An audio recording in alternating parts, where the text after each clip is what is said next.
All right, you're listening to another great episode of Gripping Golf, and this episode is brought to you by Senior View. Senior View is a lead management platform for senior living communities where they can do all their marketing needs and see their attribution through their sales funnel. That's Senior View. So we're here, downtown again. We are. We're back. Yeah. This is Daniel Brumley with your co-host Billy Daniels, and we got a special guest. We'll introduce. It's a lot of Daniels there. Yeah, a lot or of Daniel. Daniels. Yeah. Yeah, but it's very awkward. Plural or singular, which one is better? Like I said, when we played this weekend, I kept wanting to write an S at the end of his name. And then like transform that into an 8, right? Right. Yeah, pretty much. Are you talking about your score? Yeah. Okay. Yeah, there was a few good ones in there. So some really good scores. We'll talk about that in Equitable stroke control today. Yeah. It'll be good. You want to... Yeah, so what we're going to talk about today. So we've got a guest with us here. What? Dave Miller. Dave Miller? Dave Miller does a lot of our club repair out at Sycamore Ridge. Detroit? Wearing his Detroit hat in here. Not sure what's going on with that, but he is in the house. He's also a mute, so he's actually not going to talk. Yeah, we are not going to allow him to speak at all. So. You guys speak a lot of words. Yes, we do. Okay, he's not. We do. But we're going to talk a little bit about equipment today, a little bit about fitting. Yeah. What this means to an average golfer, what this means to more a seasoned player. And then we're going to transition that to has it made the golf game a little bit better? Has it made it worse? Our score is getting better. And then we're going to go into a little bit about handicaps, golf handicaps. So golf handicaps. Golf handicaps. Thanks for the clarification there. You're welcome. Yep, you're welcome. Yeah, I knew you needed that, so I thought you're I'd welcome throw that to viewers yes. and listeners. Yes, thank you. Yeah. So I'm glad this everybody. Is a golf podcast. I'm glad everybody can see me now, Billy. Yeah, you're so welcome. I mean, perfect. Yeah. Yes. Anything for you. So let's talk a little bit about equipment. So let's do that. Billy and I were talking a little bit during this week, and some of the things that come to mind are just really how much better the golf club is, and I'm really even talking about the last 15 years, how much better it is. And it's my opinion, it is a lot better. So would what like model of the TaylorMade would have been at that point 15 years ago? Would it have been like the R9? No. Well, actually, that's probably... I don't know about 15 years ago. 15 years ago, you're probably talking like the R580s. That's what I was. Yeah, that's what I was gonna say. Yeah, I was kind of joking. This with is the why R9, we have him on the show. This is the man. Oh man, legendary. Yeah, don't go that far. The myth and the legend. Well, yeah. So 15 years ago, I mean, there was some removable weight stuff going on. It was kind of just getting started. I mean, the driver's still maxed out at 0.83 coefficient of restitution or core, so trampoline effect on the club. Are you speaking English? Is he speaking English? Yes, we talked about it a little bit. I know, but you're highly more intelligent than I am. Trampoline effect is still there, but the club head is still not everything's 460 yet. 460 cc's. No, yeah. Everything's still a little bit small. I guess the question is, things have gotten more forgiving, but have drivers gotten better? I would say absolutely they've gotten better. Yeah. You think about, talk about the R580. You talk about even the earlier Titleist clubs like the 975s, things like that. I mean, now I currently play an M6, and if I hit one out on the toe, I'm still reasonably confident it's going to go somewhere towards the fairway. Okay, so as far as forgiveness, they're better. Absolutely. What about that's what I was going to say. If you hit it on the screws, is it better?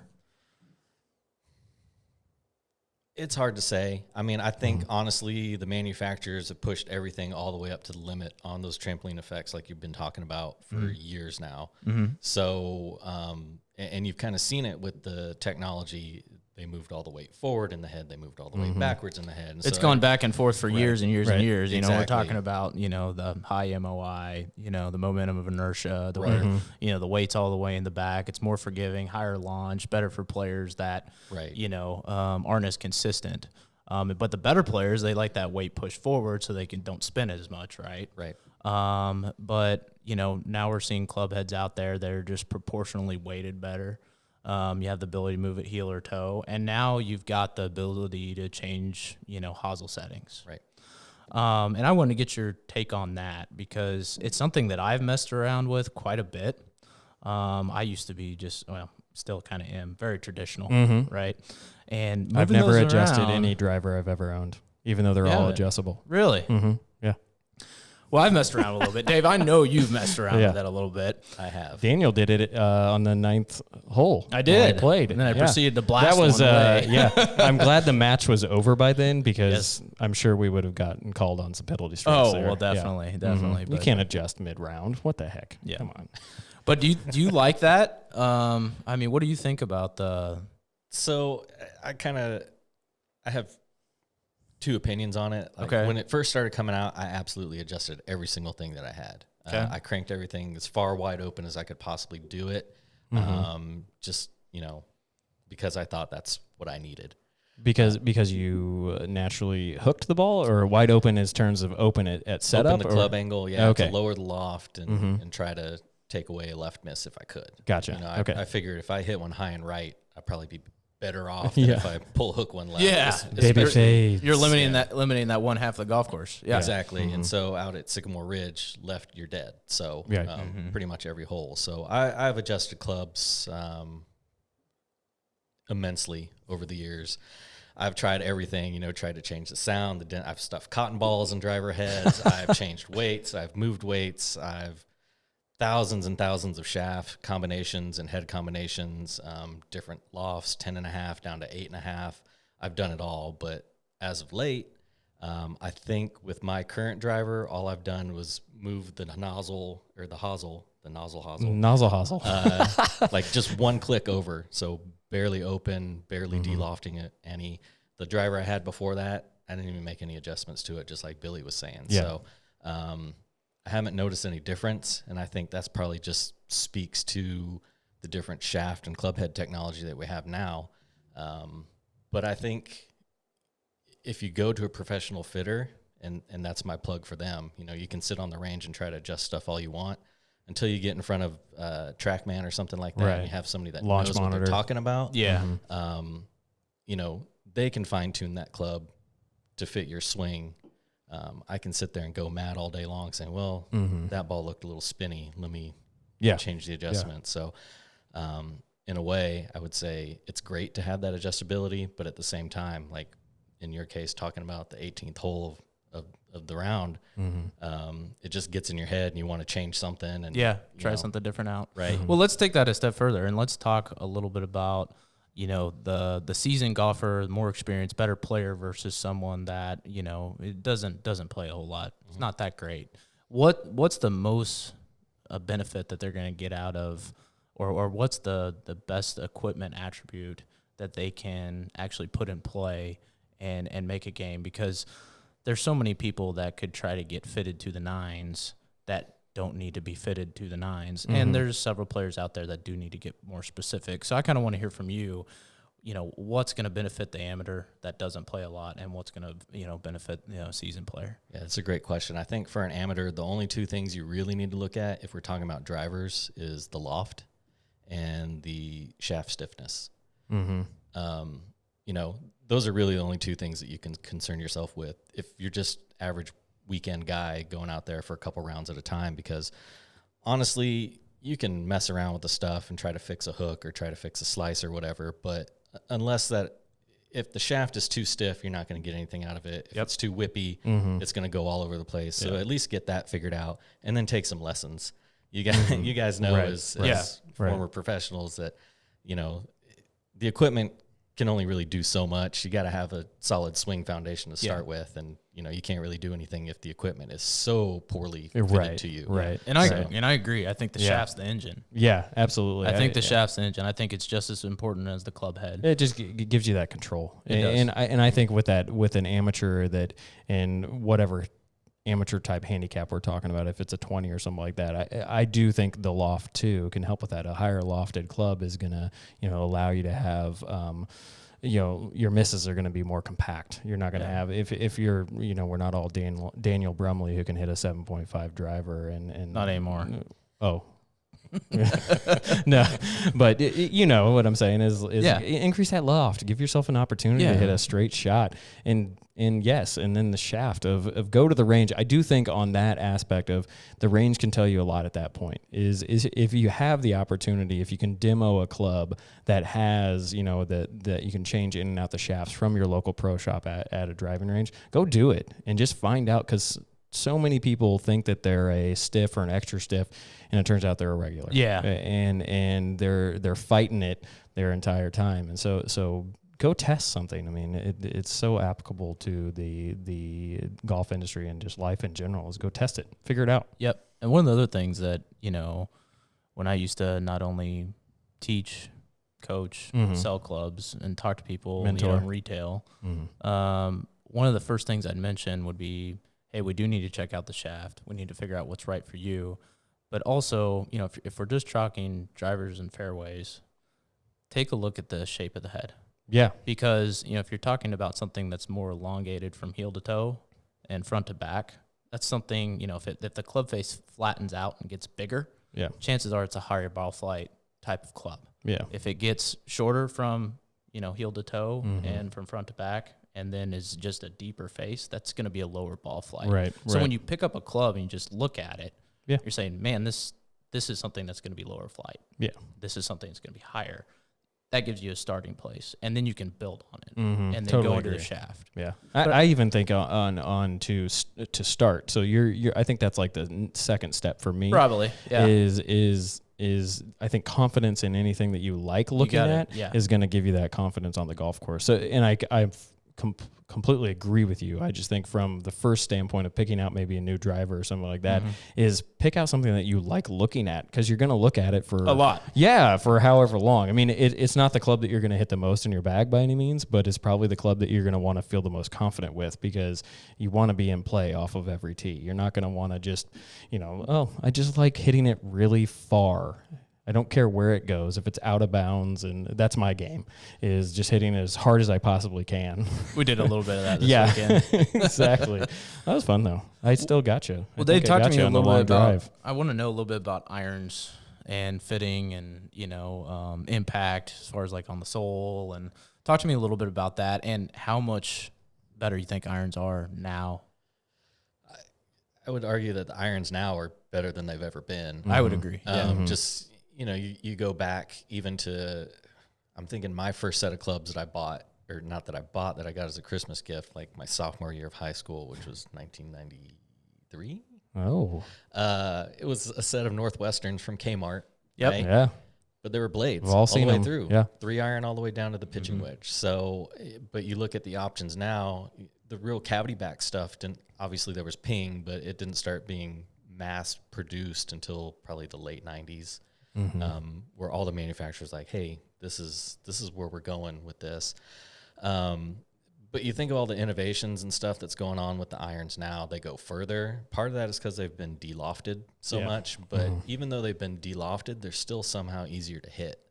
Because the 7-iron now in my set is the equivalent of the 6-iron that I used to have. Right. So I'm still trying to adjust to that. But for whatever reason, they made them much easier to hit, and it's probably because those lower lofts are also shorter in length, which probably helps. But do you think that's more of a marketing thing for absolutely, club it's manufacturing? Thing. Okay, yeah, okay. Because they want to be able to say, and I'll be honest, they got me on it too. TaylorMade did, and I'm not trying to endorse any brands or anything like that, but I did go to a fitting, and they're like, take your 7-iron, put it up against this 7-iron, and of course their 7-iron. What's the degree of loft?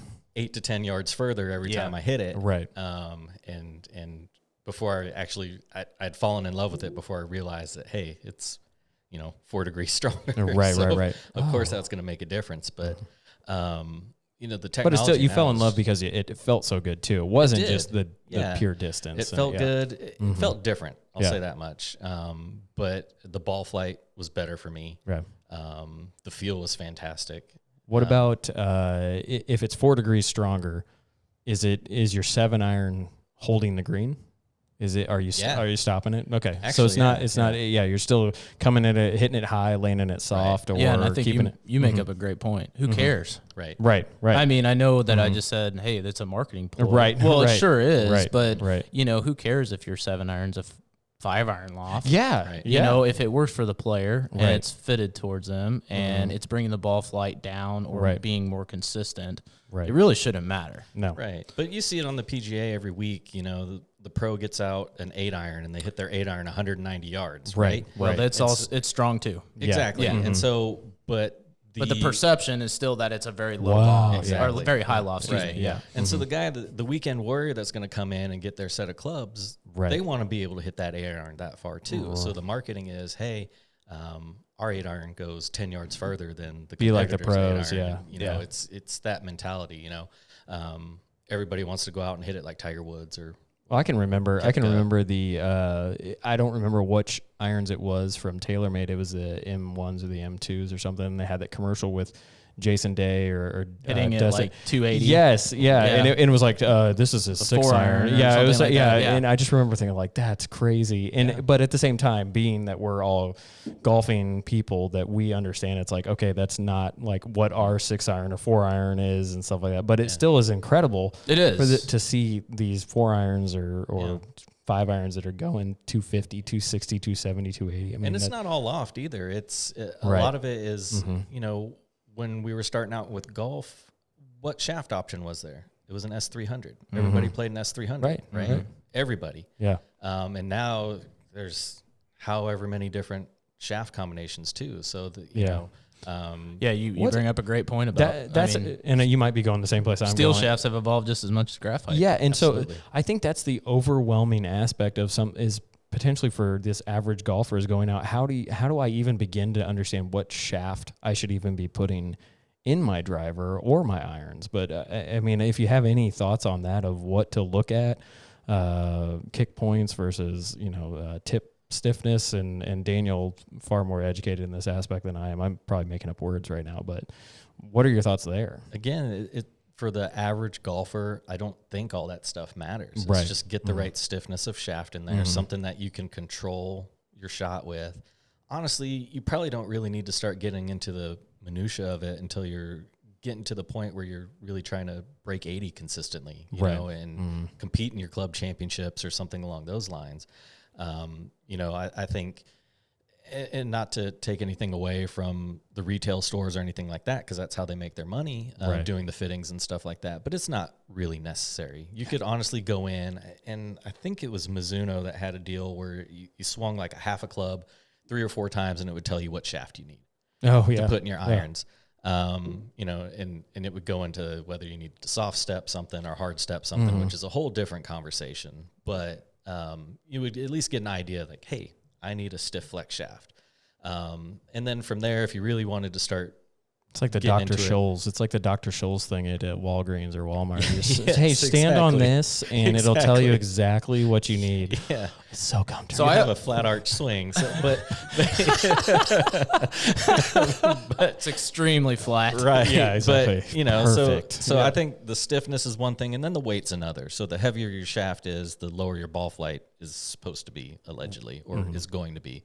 So I think now they've got ultralight iron shafts, steel shafts, like 90-gram shafts, which to me is insane because I've always played 130. But those make the ball go higher. And I think the average weekend warrior needs to be able to hit a ball high to hold the green, because you go to the driving range, you hit irons, you hit drivers, you don't really hit chip shots. So if you miss a green, you're basically doubling your score at that point if you're the weekend guy. It goes back to the first thing I said in the episode that Daniel and I, the first episode you and I did together, of where my league partner said, I need to work on my chipping. And I said, no, you need to work on hitting more greens. Yeah, exactly. That's exactly right. Right. I think everything you said is right. I think it's a nail on the head. I think one thing fitting does do for people, though, is it keeps them honest. Because I think a lot of people, when they start talking about how far they hit the ball and how far they hit specific clubs, They think they know, but they don't have a clue. Right? No, yeah. That everybody hits their 5-iron 200 yards. Mm-hmm. No, you don't. I'm sorry, you don't. Yeah. Right. I think that's the biggest area of improvement that we'll see in terms of technology, and we're almost there. I mean, there's a lot of good companies that are offering up a really, really affordable technology that you can track your stats either on your wrist or through your phone or, a device that you put on the ground. I think that's where we're going to see a lot of this improvement come in the next. It's not going to be the equipment. It's going to be the accessories that you can add into your game. Yeah. Or even, you can almost self-fit yourself to a certain extent through some of the websites and some of the specs that they're actually asking for. And just like you mentioned, you don't need to be super, super detailed about, what you need when you're not playing the level of golf specific to something that's, very, very fine-tuned. Yeah, if you can describe your shot. Yeah, if you can describe your shot, your ball pattern, your divot, how long your arms are to the ground, your hands to the ground, wrists to the ground, however you want to fit it, and what the ball flight looks like, speed, how far you're actually hitting. Right. Those shots, you can get an idea. Carry versus distance plus roll, stuff like that. Yeah. It's pretty simple. I mean, and that gets you going, and then you can fine tune it as you improve as a player. I mean, going back to when we started to play, just like you said, the Northwestern stuff, we didn't get custom fit. No. My first set was made by my uncle. Yeah. It was Z models from, I don't know, Golfsmith or something like that. Yeah. They were my dad cut them down in the basement. So they were just long shafts, and we just cut them down. So who knows what the flex was? Youth. Extremely rigid. Yeah. Yeah.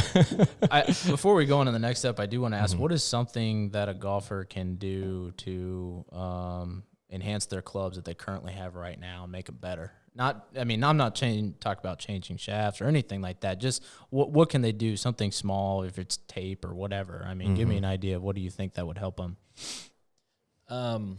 Well, I guess the first thing I would do is tell everybody change your grips because they're probably too old at this point. You'd be surprised how much difference that makes for the average golfer. But I need to do that. It doesn't cost a lot to get them bent if they need to be upright or flat. But it's hard to tell unless you have somebody there to help you with that. Right. What I used to do for myself when I had an unfinished basement is I'd put a little piece of just tape on the sole of it and take a swing, just pretend like I was taking a divot out of the concrete, which I don't advise. But I'm more of a sweeper type swing anyhow. You've seen me swing. I don't really take a divot, so it's pretty easy for me. And you can tell if the strike mark is closer to the heel, you probably need to flatten it out a little bit. You're probably hooking the ball because the heel's digging in the ground and shutting the face. Yep. And if it's out on the toe, then you need to bend them upright because then the toe's digging in and you're hitting everything off to the right. Yep. So that's probably a quick and easy thing that you can do as far as the lie angles. Yep. And I liked that you explained that because golf is a game of opposites, and a lot of people don't understand that. They think that if you're towing it too much, you got to bend it flat, and it's a complete opposite, right? Same thing with weight. If you're hitting a fade, you're definitely not going to put it in the toe. You're not going to put the weight in the toe. And I think a lot of people, when they get these adjustable drivers, they do the complete opposite of what they should be doing, and it makes it worse. Right. So do read the instructions. There's instructions? There's instructions to these things. But I think that does confuse some people. But I think the first thing you said was probably the best is like, take a look at the grips that you have. I think there's a lot of people out there that's like, man, I'm going to go get these jumbo grips. They're so great, and they're they're very comfortable, and then they just start hitting these banana balls because they're playing a freaking tennis grip. So grip has a lot to do with hitting the ball on line and ball flight. If you have something that's too big for your hands, you're always going to cut it more. If you have something that's too small, you're always going to hook it more. So it's really, really simple to make sure you put on the right grips. You can go to a local golf store, your pro shop, ask them, hey, what are standard? If you need something just a little bit bigger, it's real simple, guys. Just put a little tape underneath it. Put an extra layer of tape. And our man Dave, he knows everything there is. I wouldn't say everything there is. He knows what he's doing. So, but I like that. Yeah, I liked that you brought up hitting the ground and bending. That's immediately what I went to, aside from the grips and stuff like that. I was going to ask what your thoughts were on that, because I do think it is not a simple fix by any means. You have to either do it yourself and have the equipment, or you got to take it somewhere that they can bend it for you. But I do think that that's something that could truly help somebody become more accurate and hit more greens. Just looking again at the 9 ball flights that we talked about last time, of just understanding what they could do from, or wait, was that even on the podcast that we talk about that? Yeah, it was 9. Yeah, the 9 were on there. So much has happened. Yeah, I totally agree. I think that simple adjustment of bending, I think what they do, and correct me, you two, if I'm wrong, but if you bend your clubs, they will eventually come back to where they were forged, essentially. From what I understand, that might just be with forged irons, but from what I understand is it's not a permanent fix by any means. It will slowly move back to where they were. I would say forged, once you bend them, are more likely to stay. Okay. It's the cast. It's a cast. That's what I had that opposite. Okay, yeah. And if you're cast, going to bend cast, have someone do it. Yeah. Well, How many people don't understand that the back of the ping hosel, that's what that's for, isn't it? The color coding. No, not the color coding. The little notch that's out of the back of the iron. That's what that's meant for, is so that they can and bend. Sound. Oh, I didn't know that. It is, yeah. You're talking on the hosel at the bottom? Yeah, it's actually meant for sound and vibration more than anything. I disagree. The ping doesn't know anything. That's they'll totally probably for tell bending. you, Yeah. they'll probably tell you it's doesn't also matter. to help get through the rough easier. Yeah. Oh, yeah. It's the first thing that Less grabs. hosel. But, with ping, ping is basically, all their stuff is cast with the exception of a few models. And you have to have some pretty specialized equipment to do it. Yeah. And that's good. I think Ping makes great equipment. And I think that, and I think it kind of goes, John Deere. I mean, everything that John Deere makes, it's terrible analogy, but like Ping wants you to bring it back to them, so that they can do it right, because chances are that you're going to take it somewhere where it's going to get damaged, and then they're going to look at it and go, well, what'd you do to this? We're not refunding your money or helping you out. So they want you to come back to Ping, because then they'll do it right. Yeah. So, I mean, they're the ones that revolutionized the whole lie game on the irons, with the different colors. Probably the most revolutionized fitting system. And probably still one of the best ones today. Everybody models their fitting system. Even that putter, wasn't it? Then they came out with that putter that you could like adjust the height and the angle and stuff like that. I mean, really ahead of everybody else. So trying to get to the point where it will fit ourselves. Wow. Yes. Yeah. Take us to the next. Are we going to the next topic or what? We can. Okay. No, I mean, we can go there. I'm just here. So you're just here tonight. I'm just here. Yeah. All right. All right. Well, from here, we've talked about all this equipment and all this fitting, and where we want to go and talk to you a lot about, Dave, is, are golfers better? Yeah. Are they better players now? Is the average score going down? First off, wait. Before, how did the club championship go for you this year? Oh, man, I don't want to talk about it.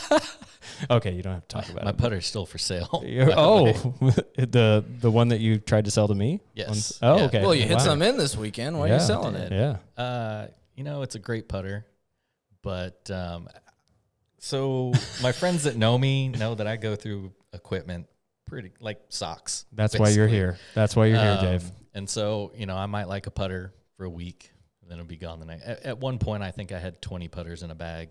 Wow. Just going through a rotation. But this one, I like it. Feels good. Missed a couple really important putts with it for the club championship. Not too happy about it. Been trying to work through it, but and you had to. Why weren't you at the playoff? That was because I coached my daughter's softball team, and she had a game. Hey, you're a good father. He knows where his priorities That's a good are. excuse. Yeah, we'll let you on. It just really pains him because I know he probably would have won the playoff. I had 2 putts come straight back at me. They hit the cup and came straight back. If one of them fell, I win the. Well, were those bad putts then? I wouldn't say they were bad putts. Unfortunate, but I can't bad shake luck. the memory. Can't shake the memory. And you guys know with golf, it's if you stand over a putter and that's all you can visualize, it's not going in. That's not a good feeling to have. No, confidence. No. You got to have. It goes back to the looking at a club. Golf is a game of confidence. Confidence, Bob right? Rotella. Oh my gosh! Yes, we're bringing out Bob. Bob Rotella. What about about all Bob? Books actually. Yeah. What? Yeah. Hey, we talked about books. It's a good one. Hey, he changed my golf game. Yep. Really? It's a good one. Absolutely. Dang. But are players getting better? Yeah. I mean, I think the better players are getting better. I think golf course design as it is now has started to put the game a little bit out of touch for the weekend warriors. You know, some of the newer courses are so big and so long that it's hard to go out there and shoot a good score. The equipment obviously is really helping out the golfers quite a bit. But I guess overall I could say, yeah, golfers are getting better, the ones that are really truly engaged in the sport. I don't know. It's kind of a tough question, though. It is a tough question, yeah, and that's yeah. kind of what I wanted to get into about handicaps as well. Right. Okay. Right. Well, I don't think it doesn't matter if they're getting better, does it? As long as more people are playing the game. I mean, Playing the game and having fun. yeah, Really. yeah. See, I think it does matter. No, I agree with you, but I think at the same time, for the health of the game, it doesn't matter if golfers are getting better as long as there's more golfers. But I think golfing. people want to play more when they're getting better. So I think I think it does matter. Which I think technology will help with that. I think that it gives them the ability to see where they need to improve. Although it can be confusing, I think that gives them the insight into their game of where they can spend their most time and get better easily. You know, I think we all used to go out to the range and just hit balls for hitting balls, but did we actually know that that's what we needed to work on? I don't know. I didn't know where I needed to spend my most time. I probably still don't, actually. Yeah. I sure as hell don't. Yeah, exactly. Wow. How do you hold this thing? Yeah, I mean, I would tell if the average golfer is talking about trying to get better, I would 100% tell them work on your short game. Yeah, I totally agree. Totally agree. There was a year I had really struggled trying to break 80, and just one year I got a little net for my basement, and I probably hit 50 chips into that net a night. And then I had a couple of putting aids down there as well. And I would probably have one of your putting aids. You do? Have you tried it yet? No. Okay, it's extremely frustrating. It's in the basement. Yeah. So which one is this? Which putting aid is it? Gosh, what was this one called? It was called. I can't remember what it was called, but basically the premise of it is there's a very shallow cup on the end of a ramp, and kind of like the putt out like they have now. Yeah. But you would gently roll a ball into the cup. So if you hit it too hard, it would come back to you. But if you rolled it at just the right speed, it would just creep in and fall over the lip. Yeah. And then you'd get a second ball and hit it firm. They call that a match stroke. Match stroke. So if you're playing in a match, you don't ever want to leave a putt short. Right. So you hit that one firm enough that you knock both balls back down the ramp, and then you try to see how many you get in a row. So I would I'm sure it drove my wife insane. Probably my dog too, because it makes a very unique sound going up the ramp and then landing in the cup. But I can't wait. I'm going to do this tonight now. I'm telling you. Yeah. Spending that whole winter just chipping and putting. Yeah. I probably shaved 5 to 6 strokes, and I was consistently in the 70s that following summer. So, what happened? I had kids. I'm just joking. Yeah. I had kids. I gained a lot of weight. All the stuff that really hurts a golf game. That's hilarious. Yeah. Go ahead. Or are they getting better? I guess that's what we're talking about, right? Yeah. I mean, I think it's hard to quantify. Yeah, I totally agree. I think it's really hard because, you're talking about how it's measured, and how we measure it is based off handicap, typically at the golf course setting, right? And there's a lot of flaws with the handicap system, in my opinion. Yeah. And for those golfers that don't know what that is, Preach. Basically you're taking your best 10 rounds of your last 20, and there's some formulas involved with golf courses and how hard they are, and you're getting an index based off that. Right. But the problem with it is, 1, it's your 10 best scores, and then 2, for people that are doing it correctly, they don't take a score over a certain amount per hole. And with that being said, you can't truly measure what the actual score of the golfers, in this database really is. Right. Okay. And that's average. What's their true average? What is their true average? So that's getting a little bit more technical. But when you're saying, just to clarify with the listeners and the watchers, you're talking about they can't take a certain score on a hole, which is So if your index is a certain, like say you're a 0, okay, it's called equitable stroke control, which a lot of people don't even know exists in the handicap system. As a 0, you cannot take over a double bogey on a hole. Right. Okay. If you do, you pretty much become a sandbagger. Yep. Okay, that's kind of where sandbagger comes from for the most part. For those of you that don't know. Oh, I thought it was actually had to do something with bags of Caddyshack? sand. No, I just thought it had something to do with bags of sand. It could be that too. Yeah. I mean, we could start hitting people with those. I should start looking these things up. Actually, you're probably right. It probably stems from something totally different. They took all those bags and they put them in that hole, and then we called it a bunker. But yeah, so the handicap system itself is flawed. So trying to measure that is difficult. And there's not all the players that have come into the game don't use it. No, I think that's the that's probably the biggest thing. That's the most frustrating thing from my standpoint is why aren't more people doing it? I even had a conversation with somebody this year that well, first and foremost, it should be free. That's exactly it. That's the prohibiting thing. It costs $40. No, it's depending on what course you go to. Depending on, but $40 for a year. Yeah, but my point with it is this: just like anything else, if you can get people to buy into the game and do it with something so simple that doesn't cost you a lot of money, why wouldn't you do it? Because people are going to record that. They're going to keep track of it. Hey, I want to get my handicap down. I want to measure this. I want to do it. But now I've got to pay an extra fee. Never mind. I don't really care. Yeah. So do you guys both think it's like the gate that's keeping people from getting in? Is that there's a cost associated with it? Is that what I think some people don't do it because of it. It's not a ton of money, right? I mean, some people don't even know that it exists. Yeah. Agreed. I agree. I think just like anything at the golf course level, people are not coached on etiquette. They're not coached on the rules of golf. And they're not aware. They're not aware, right? Mm-hmm. And that's something that as a golf course and a golf community we've got to do better of. And I don't even see the handicapping systems, the computers really in a lot of pro shops anymore. It's all on the app. No, on the app now. So, but even I feel like that was a sales. Yeah, you don't have your compact computer on the desk that's running on dial-up anymore. Gosh, that never worked. Yeah. Is that a tube monitor? Gosh. Yeah. Ba-ding, ba-ding, ba-ding. That's exactly right. Yeah. Makes that No, but I think that would help in terms of maybe getting people to understand it, is that why is that computer over there in the corner? Oh, well, that's to put your scores into the system. Totally agree. Everyone does it on the app, and I love the app. But that's for a certain threshold of player.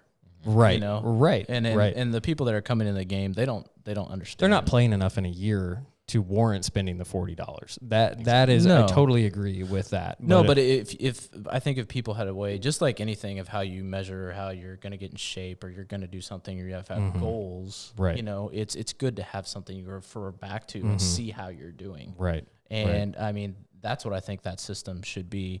I mean, the handicap system, it is what it is. You know, I mean, we're not going to change it. You can argue for it. You can argue against it. There's a lot of flaws. And I don't think anybody really disagrees with that. Yeah. Maybe it could be modernized. I don't know. It could be, but I'm not going to get too specific with that. I don't even know what that means. It's pretty boring for the most part. But anyhow, so measuring how good players are, kind of hard to do. Yeah. Is it really 90? I mean, but every is golfer the average really 90, the score?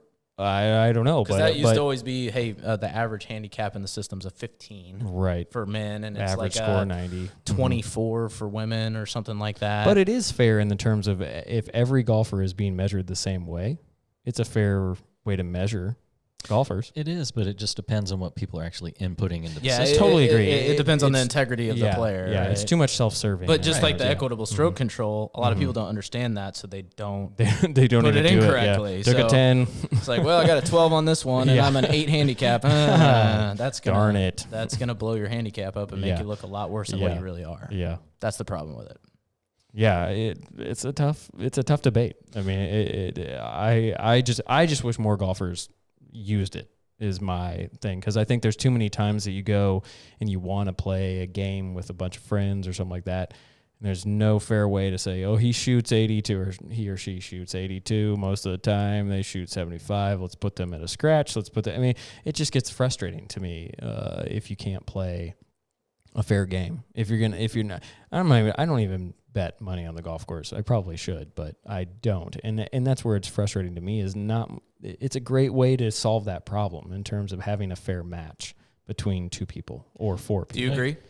Yes and no. And I'll use the example of us playing this past weekend. We got on the first tee and said, all right, we're playing at scratch. Right. You know, we're having a match. Let's do this. You know, and I'm sitting there like, man, okay, I'm playing against 2 former pros and my buddy who was a scratch for a very long time. Yeah. I'm like, I'm the chop in this group, and all right, let's see what happens. By the way, he's playing with a very good scratch. Yeah. And they won. Yeah. They won. Yeah. Daniel and I, we lost 4-2. Yeah. I actually ended up, after the first 3 holes, I thought I was going to lose every ball in my bag. I actually turned my swing around and started playing golf, so it was fine. But You played the front 9 at Sycamore Ridge, but it was our back 9. You played well. I mean, like you said, after like the first 4 holes, you played well after that. It's weird when you turn your hip, good things start happening. Yeah. Yeah. Well, it's also interesting what beer does to a round. Right. Daniel and I. We got beer and it made it worse. Yeah, exactly. Yeah. So Maybe was it really that they played earlier. better, or did we just drink more than Maybe my round looked really good to you guys. Yeah, you were, man, Dave is just striping it. We should have started earlier so we got better later. Yeah, that's true. We'll remember Yeah, the that next confidence time. wasn't there yet. No, it was not. Yeah. No. Yeah. But I mean, as far as handicaps and leveling the playing field, I think to a certain degree, yeah, it's good. It helps. But I can also tell you, running the men's league out at Sycamore Ridge, there's more groaning and moaning about handicaps than anything there is. And I'm not singling out anybody. I'm not, trying to say people are awful because they're. And I think it's everywhere. And I agree with you. But it's just like playing, to the rules of golf, period. I mean, if there's a certain way you are supposed to do it, you need to adhere to it. And if someone else breaks it, you're going to have a problem. Exactly. Yeah. And then if everybody got together and just did it the right way, you wouldn't have the moaning and groaning. Yeah, Right. And I think, in equitable stroke control, I think is a good thing on one hand, but on the other hand, even the pros have blow up holes. Kevin Na took like an 18 on a hole, and I'm sure if he had to record a score, he would have to. But the other thing about that too is it'd just be thrown out anyways. Exactly. Yeah. Exactly. Yeah. It would show as a double bogey at the worst, But it would bring some of those 12, 13 scores into the 10 mix. Yeah. Yeah. And so if I'm sitting at a 4, which I haven't been in a very long time, and I'm playing somebody that's a 12, they could have the round of their life. And I'm sitting there making 8s, 9s, 10s on every hole because I can't get it together. Yeah. And it's going to be super frustrating because,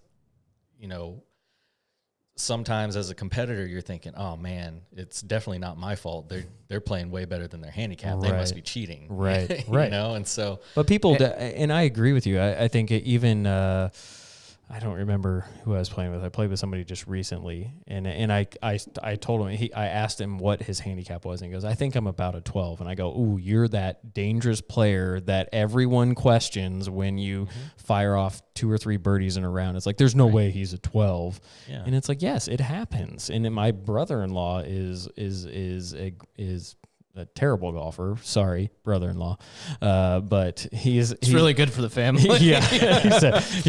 But he loves to play. I'm sorry, honey. Your brother sucks. Yeah, this just in. Yeah.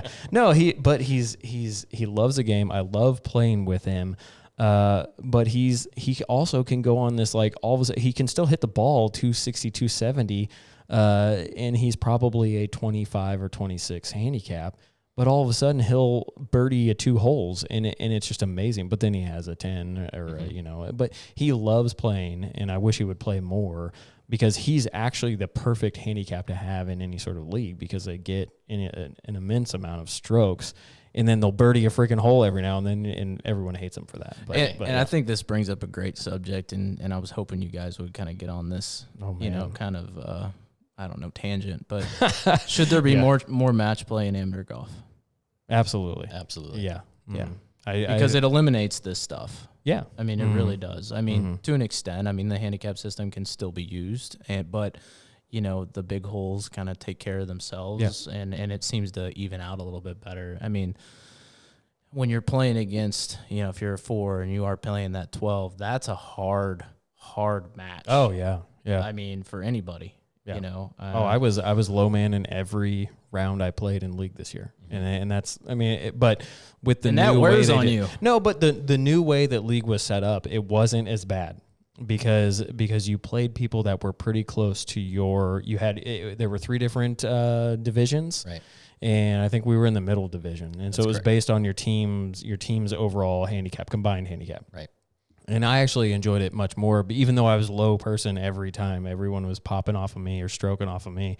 It was more enjoyable because it was close. I wasn't ever giving more than I would say 2 or 3 strokes, maybe. Right. I don't know. Maybe I was giving more than that, but I don't remember it. But when you have those matches, like Daniel, you're saying, where you're a 4 and you're getting that, and you're having to give someone 8 strokes, you can't have a bad hole ever. And that's hard. And granted, when you're a 4, you're a good golfer. But it weighs on you. Just like what you said when we played our round on Dave. I'm looking at Dave. Sorry, people. Dave said that when he got on that first tee and said, "I'm playing with 2 former professionals and a scratch golfer. What am I doing here?" But you guys won, and I would actually say you probably were you won a lot of the back 9 holes, which was the front 9 at Sycamore. I think. I don't have the scorecard, but I tried you played well. John was in his pocket a lot. He was. But he played. The funny thing was, John plays such a quiet round of golf, and he was even or 1 over on that back 9, front 9. Right. And Daniel was 1 over. And I was 2 or 3 over. I don't know, and I don't remember what you were. But I don't remember either. Yeah, but we were all pretty close to each other, and then it just astounded me when John, looking at his score, he probably shot even or 1 over or 2 over that pretty day. Close to it, yeah. The most humble person I've ever watched. I just call him Mr. Boring because it's just fairway green. Yeah, he hits a good shot. He's like, yeah. He hits a bad shot. He's like, yeah. And he does it all in an hour and a half. Yeah, which is you gotta love the guy. Cheers for that. to you. Yes. Yeah. Which we did play that front 9 in an hour and a half, which I thought was pretty good for 4 of us. Yeah, it was could have played faster. 3.5 hours. Yeah, we played in 3.5 hours. Where I was spraying my ball that night. Yeah, for sure. Yeah. But to answer your question again, I think match play for amateurs is where it's at because it's not the slog of all 18 holes or even the 9 holes like we do. It's 1 hole at a time. Yeah. You can take a 10 and then it's a whole new match. Let's get to the next hole. So why do you think we play more stroke play than match play? It's probably just a traditional thing. That's just how golf is. I think the general golfing public is uneducated about what match play it is. I think it's intimidating from their standpoint because they don't know what it is. And so that is really, really hard for them to change and do something different. And that's just my perception of it, is when they say, "Oh, I have to play somebody," what do you mean? And they get scared. And then how do we change that? I don't know. I just think education. Yeah, I think more events. Yeah. People getting used to it. Mm-hmm. I think it makes you more competitive. I also think it makes you take more risks and understand what risks you can take by trying them. Yeah.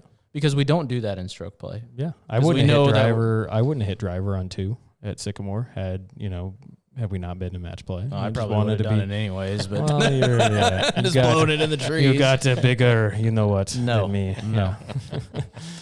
But I mean, I think it would be good to see more events in match play. Yeah, and that takes the courses need to do that. And I think I think Sycamore's done a great job with the events they put on. Absolutely. How they put on the events, the scrambles, the various different things they do. Right. They market it really well, and people love it. And they did do a match play. I don't know how many years they did it for. They did it last year, but I don't think they did it this year, where they had individual match play. No, they did this year. Yeah, but I think it's buy-in too from the general public. Who's playing out there for sure. That's the thing is I think we.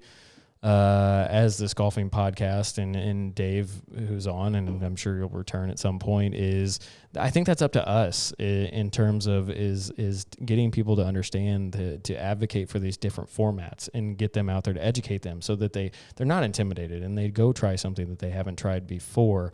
And so I think it's not what I'm getting at. It's not the course's duty to get them out there and try these different formats. The course can put it out there. Hey, here's a different event and try it. But match play events are hard. I mean, it's hard to get somebody to come out and say, "Oh, I've got to go play Dave." I'd rather just come out here and lose 10 balls and maybe keep score. I would, I would say that match play is probably going to create more camaraderie and more Totally groups agree. that play together because you are finally playing against somebody. You're getting to know them on another level. Yeah. Because if we just go out and play stroke play, let's be honest, we're going to get our 3 other buddies. We're going to get a 12-pack of beer. Yeah. And we're going to go have a Yeah. good time, lose a lot of balls, and not Yeah. do much. But if I go play a match play event, I'm going to get to know this guy. And maybe I get in the next round or whatever it's done. Well, and it lights a fire. People. Yeah, it lights a fire, I think. Yeah. I mean, even though that was just 4 guys and 4 friends getting together and playing, the 4 of us, I still, even right now, I'm like, I can't wait to do that again. And hopefully we win. Yeah. So, or maybe we'll flip tees and figure out, maybe it's a different pairing this time or something like that. It's match play is my favorite. Yeah. It's I'm not a good match play player is my thing. That's why I'm not going to say I don't like it, but I don't feel like I win match play matches very often. I love it because I love risk. Yeah. On the golf course. I love it. Yeah. I mean, and I love being able to take risk and totally fail and then be able to start over. Yeah. Exactly. And a new hole. Here we go. Thank God in heaven I am still in the ball game here. Yeah, that's exactly But I mean, no, it's a lot of fun, but at the same time, there's a lot of back and forth and pulling a club out that you're not going to use. Yeah, and going the other for player's it. like, hey, man, that guy's going to go for it, you know, and I've got honors first step out. I better hit the driver too. And then the guy puts the big dog in the bag and goes sticks an iron down the middle. That type of stuff. You don't see that a lot in stroke play. So it's fun, and I mean. But above all, I think you get to know other people on a different level, on a competitive level, and I think you're going to be more likely to ask them to play with you the next time, even in a stroke play format. So if the PGA Tour puts more match play events in play, what do you think that helps? Well, I would that? love to know what the viewership records are like for the WGCs and the match plays, because I tell you what, when they come on, I like to watch those more than I do the stroke play events. What do you think? For sure. I absolutely agree. Just because there's that element that, each hole is its own little match, and they do take risks. Well, and you're looking at guys that make 12, 13 birdies in a round, and it's because they're taking these risks and they got hot, and that's fun to watch. What is it, Austin Country Club, that they do and there's the drivable par 4 that's right there on the river or something. Like, you watch the guys take a driver or 3-wood off that and go for the green.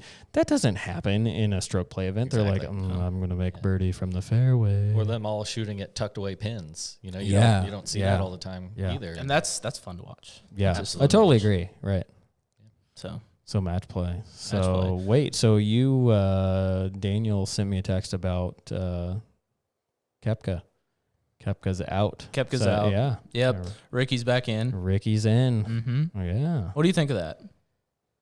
I'm probably not the best person to ask about that because. What do you think about the replacement? I think it's great. Do you think Ricky's the guy to go with? Yeah, I do. I think he was on the Olympic team. I think he has.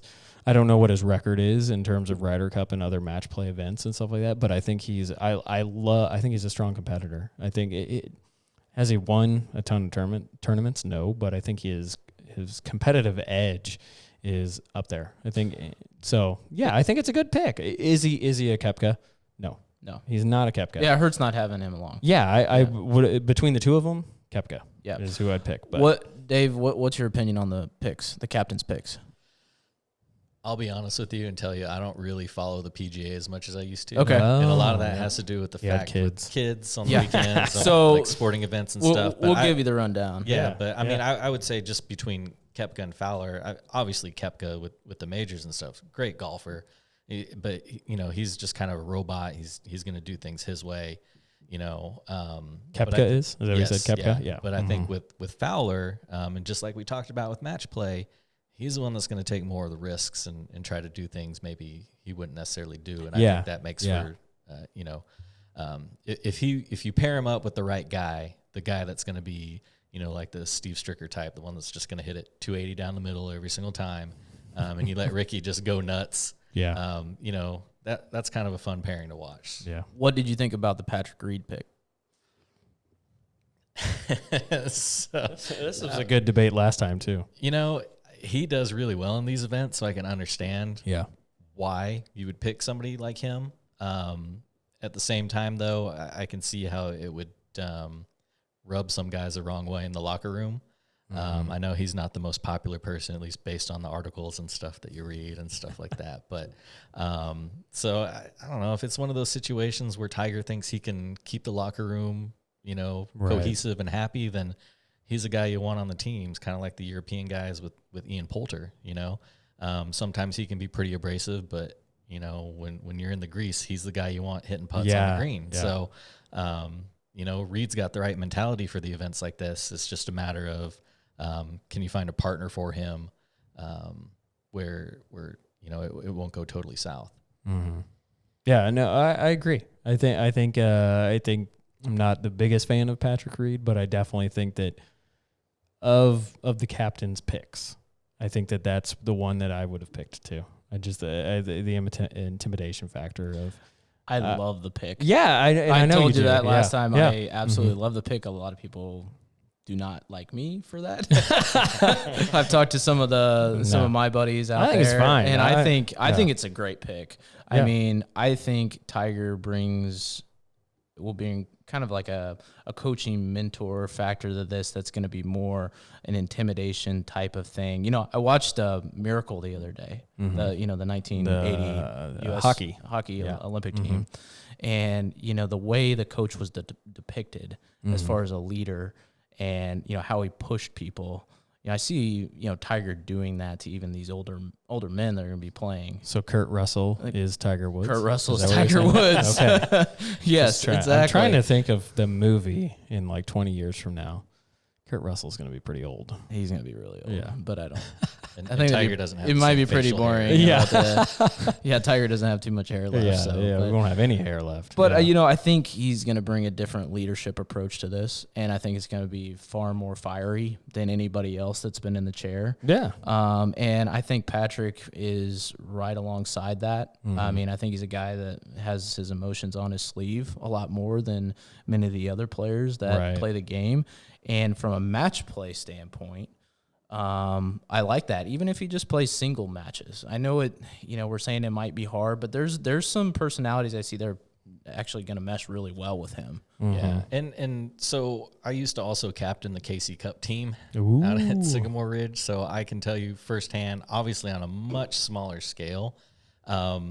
There's a lot of consideration when you're putting that team together. To. Oh, my gosh. You have to think about what personalities work best together, whose games play off of each other, and so having gone through that process multiple times, even with personalities that a lot of people didn't get along with, it's hard. And I'm not saying in the KC Cup you're sitting in the locker room and giving rah-rah speeches or anything like that. But I mean, this goes down. Time, you got to be able to, if you're making that pick, if you're putting that team together with these captain's picks, you have to have a plan in advance. Like, who is Patrick Reed going to play with? Yeah. How is this going to work? Is this going to blow up in my face? You got to put some thought into it before you're just picking these people. And I agree with you on that. And I totally disagree with Phil and what he believes and what he said in the locker room about the players actually having more of a say in who they play with. I think the captain, knowing that they have captain's picks and how they're working with their co-captains on this, they need to listen to their team a little bit. But you know what? They need to step up and own what they're going to do, because regardless if it's good, bad, and different, they're going to be the ones judged for it, and they need to own it. And I think that's something that Tiger will do well. Yeah, yeah. So, I have a totally different viewpoint on the way, there's a lot of things going on in the Ryder Cup with the way Watson handled it. And he got a lot of criticism for that year and how badly they got beat and the fact of how he paired people together. The captain's going to get whatever type of criticism they're going to get. What year was that? That was 8 years ago? Yeah. Something like that. Was that Glen Eagles? I'm trying to even think where it was at. I don't know if that was Glen Eagles. I don't think it... Anyways, it was across the pond. But Phil was really vocal about it. Yeah. And they didn't get to play with the people they wanted to play with. I do remember this. Yes. And, I just have a viewpoint that the captain is the captain. A leader is a leader. You can't have... Come together. Yeah. 15 different leaders or whoever, how many there are on the team leading the team. Someone's got to make a call. Yeah. Yeah. So how do you pick these picks? Like, what are some of the things that you would go through, you talked about personalities, or is it game? Is it a long hitter and a short hitter? Is it what? I mean, what? You don't have to go into complete detail, but just what are some things that you would look at? So it depends on with the KC Cup specifically. There's different types of matches, Right.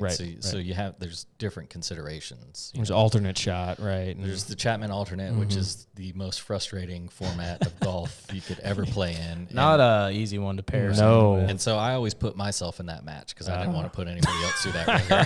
So put yourself in the worst match. Got it. So I put myself in the worst match, and it was also because you guys have seen me play. Like if I got a stock shot 150 in the fairway, I will mess that up 6 times out of 10. But if I'm behind a tree in the thick rough, I can pull that shot You're going to pull that Seve miracle off. Right. Huh? So What's this fairway? I don't understand this. Why is the grass so short? So I could always stand on the first tee and tell my partner, which was usually my buddy Pete, say, hit it wherever you want. Don't apologize. I'll be fine. Yeah. You know, and I think that kind of helped. So, but there's different matches. There's one you have to pair a senior with a younger player that's a scratch. You know, there's so part of it and was, a reminder on the Chapman so people know what it is. Okay, so the Chapman alternate shot, both players hit their tee ball. Right. And then you play your partner's shot. And then from there you get to pick the best of those and then play alternate shot in. Until you hole. Yeah. Right. Yeah. So it's extremely frustrating, especially if you're having an off day. And in that format, you try to pair people up that have similar games. Because if you pair somebody up who hits an average drive 220 with somebody that hits one, you know, 280, 300, Right. it's really difficult Right. because the one person's not used to hitting long irons into greens, and the other one probably doesn't know. And the their shape wedge of the game very ball much. too, Right, you know, right, is really important because if if you're always missing right, you usually know how to recover from a right miss Right. on the right side versus being on the left side and having to hook something around, for instance. Right. You know, so it's And it's a then- tough one. Exactly. So you got that, and then you got you know, the pros take care of themselves, and then the scratch players. That's where it gets kind of interesting because that's really where the personalities need to mesh. They're playing their own separate games, their own separate matches, but they're still riding in a cart together. But Right, if you put with two somebody. people that don't get along with each other, and that throws off their mental game. Yeah, And then you know they're not able to Well, play at can their we peak. take this and working on up to President's Cup? Am I completely wrong with what I said about captains or captain's picks and, you know, how they make their choices? Or No. Well, I would It's say similar. Yeah, it's similar, but at the same time, you know, at the professional level, in the President's Cup, those guys should be able to block that kind of stuff out. Yeah, Their yeah. mental game, that's what really, other than the distance, what really separates those guys from some of us is they can block everything out except for a random iPhone snapping a picture, right? you might get a finger in the Speaking face of for that, that we need to do a selfie at some point. Yeah, So, yeah, just bringing that up. So, you know, their mental games are just insane, and those guys get paired with people they don't like all the time. You know, it happens Thursdays and Fridays. You don't have necessarily control over that draw. Right. So they should be used to that at that level. And you know, Nor do they have control Saturday or Sunday because who knows what's Exactly. anybody's gonna shoot. exactly. You know? And so, but at the amateur level, if you get a guy, and this has happened on the team, and it absolutely blew up, is somebody will all of a sudden start giving advice to the other player. And guess what? It's not going to go well. Or somebody's going to say, hey, you know, you really blew that shot. Right. You know, left and Daniel me. probably even knows who I'm talking about at this point. I'm not going to name names, but it's happened on the team. And I don't. Yeah. And so, you know, you put those kind of personalities together in a match, even if they're playing separate matches, things are going to go south. And instead of losing maybe one match, you might lose 2 matches for your team at that point. And so, but that then, reverts back to being a captain and knowing your players. Exactly. And who actually is. It's not necessarily the players making the decision. It's the captain knowing who they're working with. Exactly. Yeah. In prepare, I think even preparing the player for who they're working with, of like, listen, I know, even if they can't, you know, they can't pick that perfect combination of personalities or something like that. It's like, listen, don't let this person get under your skin. Go out there and play your own game. Pay attention to what you're But not even doing. phrase it like that. Explain why. No, exactly. It's like, exactly. That's what I'm saying. This is why you are going to be a great team. Yes, exactly. And not focus on the instill confidence problems in them. Yeah. Yes. It's like this totally this agree. is how you are going to be a great team. This is why I believe this. This is why you guys need to play Exactly. together. This is why I'm doing this. I mean, the and I think that's a leadership thing. Yeah. And not everybody's good with that. It's a coach thing. I mean, yeah, totally. Yeah. Leadership. I don't think I had the leadership part of it quite down, but I do recall after one time with that match in particular, somebody came up to me and said, I don't ever want to be paired with that person ever again. And I was like, duly noted. Yeah, okay. But, Let me write that down. Exactly. And then further down, you start getting into the handicap matches. And for those, that's just the average amateur golfer wanting to go out and get a taste of that competition. Put them with their friends in that case. Because they know what's going on and they can talk to each other, calm each other down. So, with the different matches, there's a different mindset, how you're going to do it. And for that, then you have to start looking at handicaps, and you don't want them so far off that, it's messing with the scorecards and stuff. But that 4 and 12, you're going to get burned. Yeah. There's definitely a science to it. And I don't envy Tiger at the level with the egos and the stuff that you have to deal with. But, and you're not even thinking, because you have no idea what the other team is doing. No, you're just trying to pick purely on who will play best together. Yeah. So the fact that you're going it's against, a blind. You get to pick a certain handicap match, and it's a blind, and you get matched up with what you get matched up, and sometimes you're throwing a curveball, and you're like, wow, this is interesting. We got a low handicap here with a high one, right? And sometimes that can be one that can kick in the butt. Right. Well, but it could, I think goes back to Daniel, your point of instilling that confidence in them. This is why I'm picking you for this team. I think that's huge. And then they go out there with this power of feeling like, okay, we are a team. And it shouldn't really matter too much of who they're playing against. So, but still, I just think that's unique. Not unique, but I think that's interesting to the fact that you have to pick this not knowing anything about who they're going to be facing. Because if you did know that, it would probably make it a little bit easier. Right. But the fact that you're just picking these blind is crazy. And I want to note for the record, the time that I ran the KC Cup team, we made the playoffs once. And I think that was maybe, I want to say 4, maybe 5 seasons. And there was one season where we were the only team to ever lose to one other specific course in the history of the event. So my record is, it speaks for itself. All right. I ran it for a few years when I was out at Sycamore, and it's not an easy thing. No, it's not an easy thing. It's a big commitment, not just from players playing in it, but from the course too. Yeah, absolutely. I love it though. I enjoyed it when I played, and we did it at Falcon, and it was awesome. I truly enjoyed it, but I know it's hard for some of these courses to do it because it's hard to field a team and get the commitment from them because you're doing these events on weekdays when people are working in the middle of the day. Can you come take a day off from work to play in this event? I mean, I'm not trying to downplay it. I love the event. I think it's fantastic for golf, but it's just hard. I think that's where courses themselves could take it. It goes back to the match play stuff that we were talking about, is why courses could be doing these events by themselves is have a Sycamore Cup or something like that. Not that they should, sorry, Ben or whoever's listening, but that's just interesting. Could they run something like this or do a year-long event, where it's each month, every, one Saturday out of the month, could we do it's a FedEx Cup points. Exactly. I think that is something I truly think we should try to start on our own. And it'd be good for the golf course too, because at that same time, you don't have to play every Saturday. But if you do, you have more and more points. Exactly. You get to play in the championship. It's an incentive for the golf course and to do we'll call it the but Gripping Golf Gripping Golf Cup. Got to reach for the stars, man. Yeah, exactly. It's so big. Do you think Tiger will play in it? Absolutely not. Okay, no. Especially you started with absolutely, and I totally bit in that you were going to say absolutely. By the way, what do you think of Tiger picking himself? Why not? Good. Wow, your reaction was perfect, vastly different than mine. Yeah, why not? I mean, dude just won a tournament. If he's healthy, he's the greatest. Why not? Yeah, he may not be as intimidating as he was 10 years ago, but when he's on. So, what's your prediction?